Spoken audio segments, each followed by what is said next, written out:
Salam sejahtera, salam sehat untuk kita semua. Teman-teman semua, seperti yang tadi kita saksikan, alhamdulillah di hari yang ke-53 ya dok ya, David berada di Rumah Sakit Mayapada. Kondisinya sudah jauh lebih baik dan berdasarkan rujukan dari dokter, hari ini David sudah bisa meninggalkan Rumah Sakit Mayapada. Nanti dokter akan menjelaskan bagaimana sebenarnya kondisi kesehatan David, perkembangan apa saja yang sudah berhasil dilakukan oleh tim Rumah Sakit Mayapada, dan kemudian nanti ada sambutan dari keluarga David Ozora. Kepada Paman Rustam Hatala kami persilakan. Baik, terima kasih. Yang pertama kami dari pihak keluarga tentu terus berterima kasih dan mengucapkan syukur kepada pihak rumah sakit, tim dokter yang alhamdulillah sampai dengan hari ini David dirujuk untuk sudah bisa perawatan di rumah. Itu tim dokter sudah bekerja secara maksimal dan luar biasa itu dari kami pihak keluarga. Kemudian yang kedua, kami juga berterima kasih kepada semua pihak di luar, dari sahabat-sahabat di transfer, dari para alumni PL, kemudian masyarakat luas yang sampai hari ini selalu memberikan supportnya atas penyembuhannya David. Kemudian saya juga mewakili keluarga minta maaf karena memang ayah David sendiri memang karena masih terus menemani David, jadi diwakili oleh saya. Itu aja. Terima kasih. Selanjutnya dari Dokter Tatang yang akan menjelaskan kondisi David. Seingat kami ada 10 orang ya dok ya, yang selalu mengontrol dan mengawasi perkembangan kesehatannya David. Silakan dokter.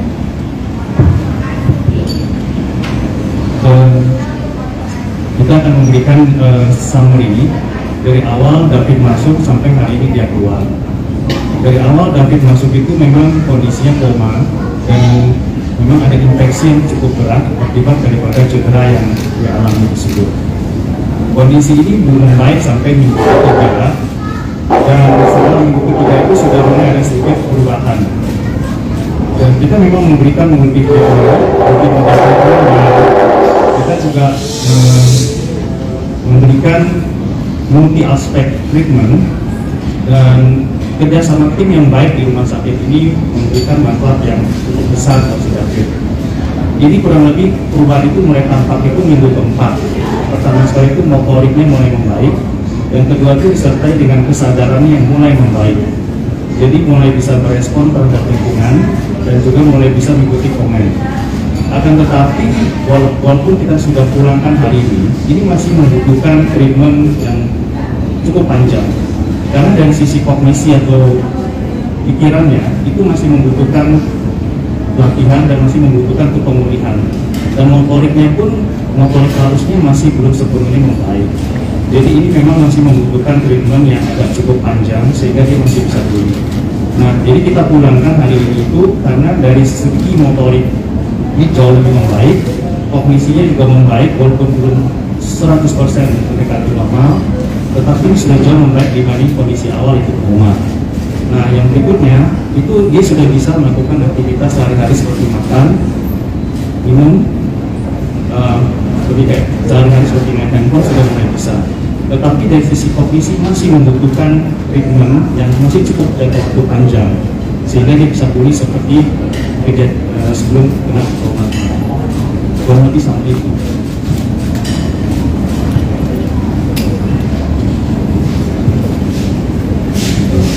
Terima kasih. Secara umum yang disampaikan semua sudah disampaikan oleh Dr. Irina Tatang. Walaupun hari ini Mas David sudah diperbolehkan pulang, tapi tim dan polda sepakat bahwa Mas David ini belum sepenuhnya pulih total dan masih jauh, masih banyak tugas PR yang kita perlukan. Kita kerjasama untuk membantu Mas David menjalani proses-proses pemulihannya. Hari ini walaupun sudah diperbolehkan pulang, tapi tetap tim rumah sakit akan memberikan pemantauan observasi berkala dan terus bekerja sama dengan keluarga. Tim sepakat bahwa Mas David ini sudah melewati masa akut, melewati masa kritis, dan sekarang ini memasuki fase yang selanjutnya, yaitu fase pemulihan. Jeremy dan tim semua sepakat bahwa David membutuhkan lingkungan yang lebih natural, lingkungan yang lebih dekat dengan keluarga, sehingga dengan ada observasi yang tetap terjalin, David diizinkan oleh tim yang merawat tadi ini untuk pulang. Kira-kira demikian. Terima kasih Dr. Tatang dan Dr. Gibran. Saya tambahkan juga ya, memang secara fisik terlihat apalagi di media yang tersebar, kondisi fisik David sudah jauh membaik, responnya pun sudah banyak bisa memberikan respon. Namun dari pengalaman saya pribadi, Dok, kemampuan daya ingatnya David itu memang sangat lemah dan masih terjadi memori short, memorinya pendek-pendek ya, sehingga hari ini dia bertemu siapa, besok dia lupa lagi gitu. Mungkin seperti itu. Silakan teman-teman, ada yang mau ditambahin? Silakan teman-teman kalau ada yang ingin dipertanyakan.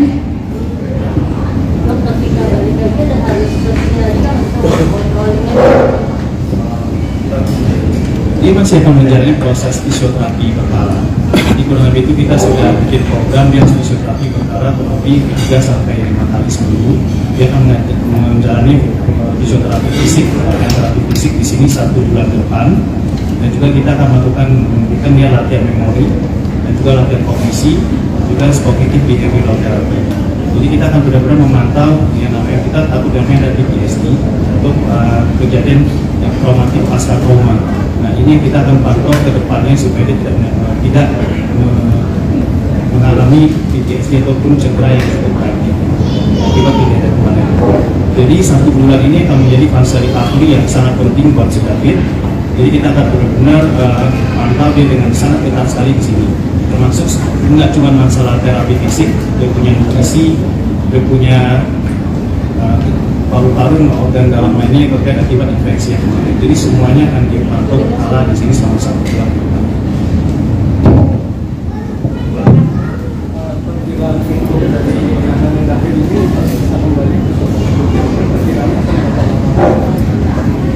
Ini pertanyaan cukup bagus, tapi susah dijawab. Karena ini kondisi ini akan berbeda tiap orang sih. Jadi ada yang cepat, ada yang lambat.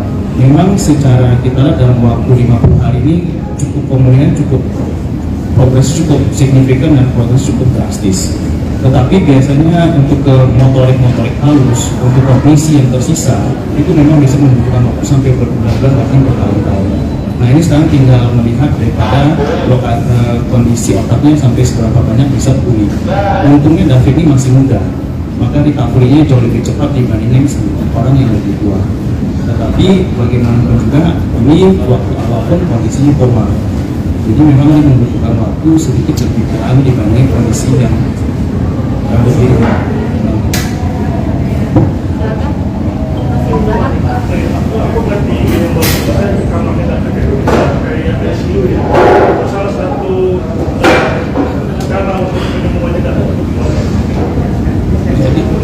Jadi kenapa kita kunci David di HC2? Karena sewaktu pertama sekali itu kita memasang selang tracheostomi. Jadi ada lubang nafas yang kita bikin di daerah sini.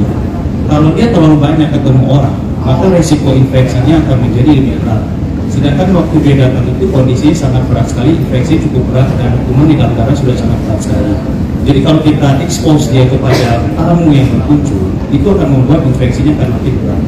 Dan selama kita taruh dia di intensive room, di high care unit, itu kita pantau 24 jam. Jadi kondisi demam sekecil apapun, naik suhu 0,1 derajat pun itu lebih ketahuan.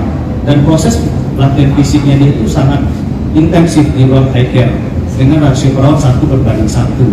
Jadi dia itu bisa mendapatkan latihan fisik itu per 2 jam sekali. Makanya bisa dilihat tadi dia bisa jalan dengan kondisi yang cepat, padahal dia datang koma dan otot kedua kaki susut. Nah itu dia kenapa kita kunci di high care. Kalau kita taruh di ruang biasa, pasti kamu akan banyak datang dan akibatnya resiko infeksinya akan makin besar. Jadi Di dalam kamar itu dibikin kayak eksklusif. Jadi di kamar di rumah yang biasa aja. Oh, hampir dibikin seperti itu konsepnya supaya lebih nyaman dan resiko infeksi jauh lebih besar. Hanya bikin sesuatu. Silakan, ada lagi teman-teman. Ada kemungkinan nggak kalau David bisa kembali seperti normal 100%? Kalaupun ada, chance-nya berapa persen? Ya, seperti yang tadi pertanyaan. Yang lain? Kemungkinannya bisa balik?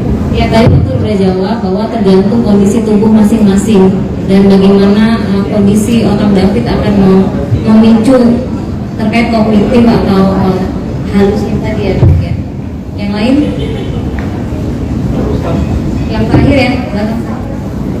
Dari program jadi dalamnya sebuah David itu akhirnya lebih besar orang apalagi mungkin dalam meeting akhirnya bisa kumpul bersama keluarga ini yang mungkin sendiri menerima rasa syukur David juga bisa berkurang dan bisa merayakan begitu bareng bersama keluarga. Ya, jadi memang ini juga harapan keluarga tentunya. Jadi dari awal sejak mulai dirawat di sini kan keluarga selalu intensif ya menemani Pak. Ketika David pulang ini juga tentu ada kebahagiaan tersendiri ya buat keluarga terdekat karena juga bisa langsung secara langsung karena di rumah ya, jadi nggak bolak balik seperti hari-hari sebelumnya. Mungkin itu keluarga alhamdulillah sangat bersyukur kalau misalnya ada yang sudah sampai step bahwa perawatan itu bisa dilakukan di rumah. Mungkin itu. Kira saya cukup ya. Sekali lagi kami dari keluarga menyampaikan terima kasih yang sebesar-besarnya kepada tim dokter dan tim rumah sakit Mayapada untuk seluruh upaya keras terhadap perkembangan David hari ini, dan kami juga berterima kasih kepada seluruh masyarakat Indonesia, teman-teman awak media yang selalu mendoakan, yang terus bertanya bagaimana kondisi David hari ini. Itu akan menjadi dan selalu menjadi support bagi kami dan keluarga. Nah, saya cukup demikian ya, Dok. Dari kamu juga udah ya. Ada lagi? Satu lagi? Oke. 54 hari yang David dirawat itu biayanya seperti apa sih? Ya, seperti yang sudah kita sampaikan juga di beberapa media, biaya rumah sakit David tercover 80%-an mungkin dari asuransi, karena ada beberapa juga yang tidak seperti itu.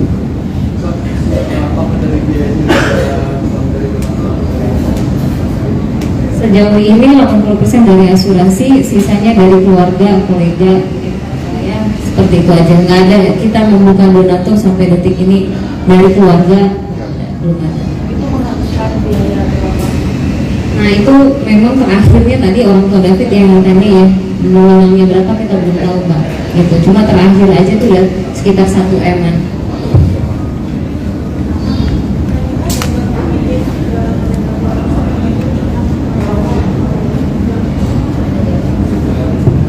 Kalau melihat daripada gambaran MRI dari awal dan cedera dari awal, Kalau kita lihat dari gambaran awal di rakam dan gambaran MRI-nya yang menunjukkan dia diffuse axonal injury grade 2, pasti ada gangguan kognisi. Tapi sampai sejauh mana kognisi ini akan membaik, kita memang masih butuh waktu berbulan-bulan ke depan untuk melihat progresnya. Yang pasti ada. Bagaimanapun juga ibaratnya luka, ada bekas luka, sama halnya dengan cedera kemarin pasti ada bekas luka. Cuman bagaimana dia bisa meminimalisir itu nanti tergantung daripada proses rehab yang tadi di beberapa bulan. Udah cukup ya. Terima kasih sahabat semuanya. Assalamualaikum warahmatullahi wabarakatuh.